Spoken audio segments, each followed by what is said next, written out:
wanted to do after winning the 2 races early is stay as close as they can, earn points. Well, they'll stay in the championship lead if they have another podium finish here this afternoon. So we see the 2 Penske Porsches up front warming their tires, and there's some traffic in between. There's 3 or 4 cars, got a couple of Aston Martins in there. Also the White Lightning Peterson car is right there as well. So that will separate the Audi. So even if Dindo Capello had thoughts of trying to make a move to take a position back, that traffic is going to hinder those chances once we go back to green flag racing. Once again, with this caution, there's a number of battles in the classes that are going to get real close when we go back, and we're under 3.5 minutes right now as well. And we've been talking a bit about Lucas Luhr here this weekend and all the success he's had. You wonder what makes a guy like him tick. Well, we're going to find out right now as we go to Fast Access. Beach, definitely, because I always like the water. I like jet skiing, water skiing, all that stuff, and the sun, obviously. So I think the perfect combination is if you have a beach with a nice ocean view and in the background you have some mountains. That would be the perfect choice. Steak. I think it's, if you're really hungry and you get a good steak, after that you're set. With the pizza, you maybe should go again and grab some food.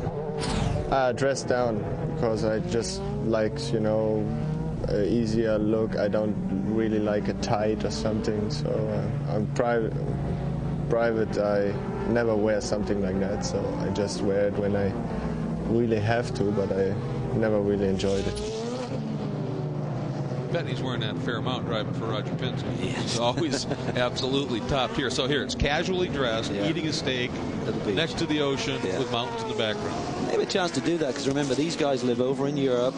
Lucas lives in Monaco, and then when they come over here and they have a race back-to-back like they just did from Houston to here, those guys basically go on vacation for a few days and have a lot of fun.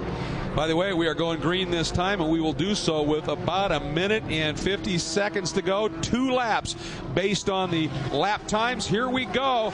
2 laps to go. Romain Dumas brings the 7 Porsche across the line.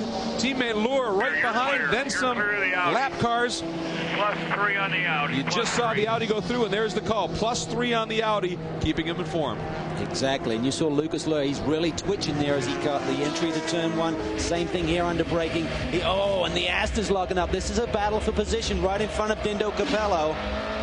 Lamy and Enga on the same lap. Lamy, the car right in front of Dindo, and just up front is Enga, the team car, 2 Aston Martins.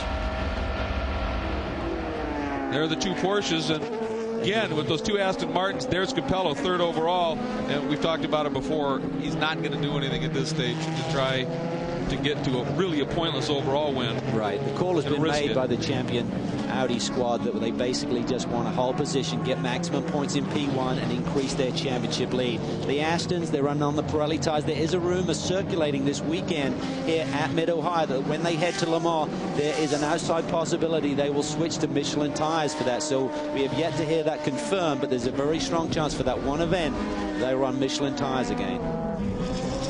On to the front straight. We will see the white flag. 1 lap to go for the DHL Global Mail Penske Motorsport Porsche Spyders. Not only their first possible win in class of the season, but doing it with tremendous style. A 1-2 overall. What total vindication. It'll be very interesting. And the only other time that a P2 category car has come through with an overall win, and it was in a 1-2, was in 2003 at Sears Point Infineon Raceway, now in Sonoma, California, and it was the Dyson team. Well, this, in fact, will be the first race that Porsche have won overall in American Le Mans Series history. They led for the very first time, lap 13 at Houston, led 50 laps there with Romain Dumas, but didn't get the victory that day, of course. And here we see Jamie Mello just trying to complete the last couple of laps here and see what they can come up with in terms of points in GT2 today. But Lucas Luhr certainly not backing off any. He wants to be right there. If there's any hiccup on this 7 car, he's going to be through in a flash. And of course, it will be sweet justification, if you will, for the number 7 car, having set the fastest time in qualifying and having that little problem with weight going to the back. But to come back and win it, they were so fast from the drop of the flags here on this weekend. And here we go. Last turn through the carousel. The quick left-hander onto the front straight. And Porsche and Penske 1-2 in class. Great job. And overall here in Mid-Ohio,